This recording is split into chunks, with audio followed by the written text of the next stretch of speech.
Southern Coin Hunter here. We're doing a video wrap up of customer wrap pennies. Then there can be another video on the 20 rows of nickels I just finished up last night. What you're seeing right here, and I feel like showing y'all the base of the scope, is a wheat cent. One of three we got the last batch of customer wrap. That's the lowest wheat cent count this year. Was 3. So give me 1 second. We're going to do this. You can see everything. Now I tilt it back up so y'all can see what I'm talking about. Okay.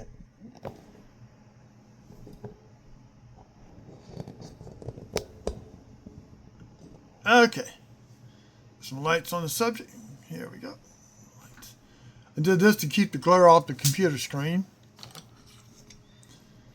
So, we have 1 dime. I don't think there was anything on the dime. I think it's just some red paint and stuff. It's a Denver, so I ain't worried about it. It's going back to the bank.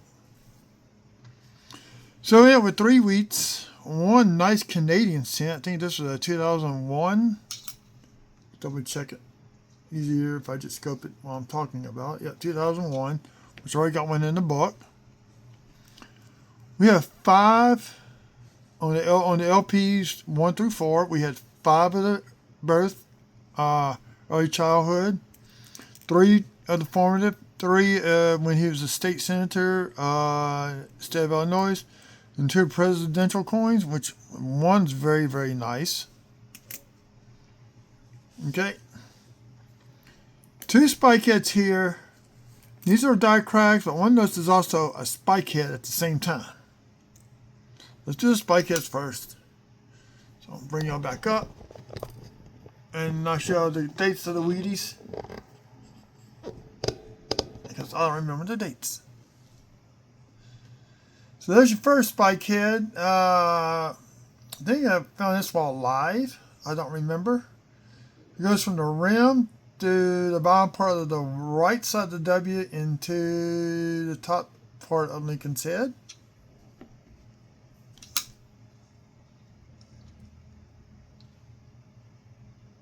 This one is just left of the W of wheat into Lincoln's head. And if you look, see if I can do it without moving it around so much. It really what it is, it's a die crack, and the metal flows up and runs right through his hair, right to there. That's a pretty cool find. So put that in the tube with spike heads.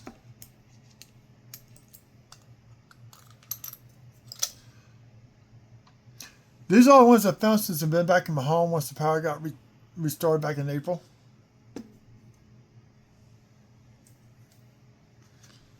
So now onto the die cracks. Let's do the wheat cents. This is the third one that came out the row, and this is a 1958 Denver. It is an RPM. I see the splits at the top of the D, and it's rotated counterclockwise. I just now looked up the exact number. This is number 2. We got a 55, another 58 Denver, and it's I can't determine for sure if it's an RPM. I did look. I studied it. Couldn't figure it out. This has got actually pretty nice. And this is the first one that came out of the roll. 53 Denver. And it's a possible RPM. I can't tell because the top of the left corner of the surf of the D took a hit. So I really can't say if it is or is not. And I didn't see no doubling anywhere on there. So those are more like just going to go into the tube. Now let's check out these die cracks. So this one is going to be a die crack. Of all places, it's a Denver. And where was I saw it at? I saw it. Or maybe it's on this side. Oh, yeah. So we got a die crack right there. Just a little tiny die crack. Let's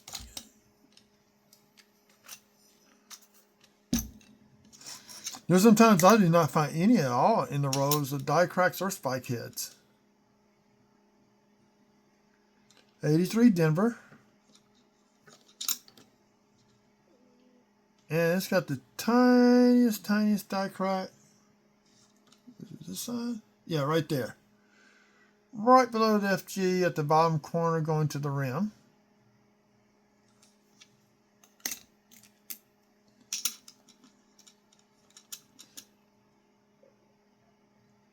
It's got some environmental damage. This is a 1985. Or is this one? I think this one may be on the bottom too. I just don't remember. Yeah, bottom left corner. But this one, I'm not going to keep it. It's got a bunch of environmental damage. I'm throwing that back in circulation. Maybe some little kid might find it and like it. Who knows? Now this is one that's got a spike head. If you look at the E, go up a little more, coin scope. Die crack running right from the bottom of the E. I kept looking up here for it, right through here. Then it follows the hairline down that way. Then you flip it over. I'm thinking this is a die crack because it kind of runs right through the eye. There's so much crud on here. I want to go ahead and put this in with the die cracks because the die crack is slightly more pronounced.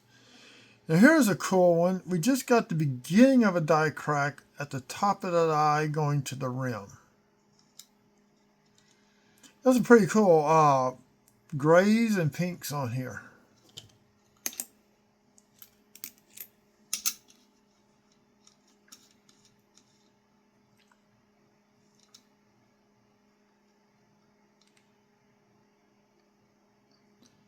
I'm still thinking that might be a die crack right there at the top of the W, but it just stops there, but I'm not sure. I've looked at it several times. In this one, we got the lower right corner of the building to the rim. Not very pronounced. I'll keep it for right now. I might look at that a little bit more. Get a better determination on what that die crack really is. Now here's one going from the left corner, far left corner of the building across the eye to the rim. Remember, these die cracks are not supposed to be there.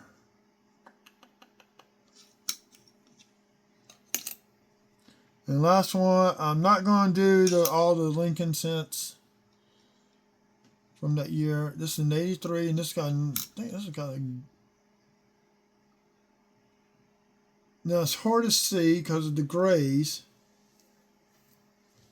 But this die crack runs right on the edge, then splits off and goes to the rim right there.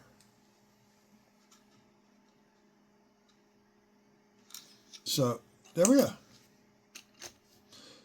That's going to be it for this hunt. I thank all the new subscribers. Remember, y'all, check both sides of the coins. Oh, wait a minute. I forgot we had these. Oh. This is... I didn't crush this yet. This is WWH-001, which means working hub. And this one, you can tell, the plastic makes it kind of blurry. It's really thin here, but all the rest of this is thicker here, thin there. All the rest of these letters, especially the T, the Y, and the R, are thicker. It's a working hub double die. Now 001. And then this one only RPM known, RPM 001 on 1982 large date. And you can see the D right in here in this area. This is copper, so it's not planchet splitting like you see on the zincs. So yep, so that's it. So remember, check both sides of the coins. You know what you're going to find. And see y'all in the next video.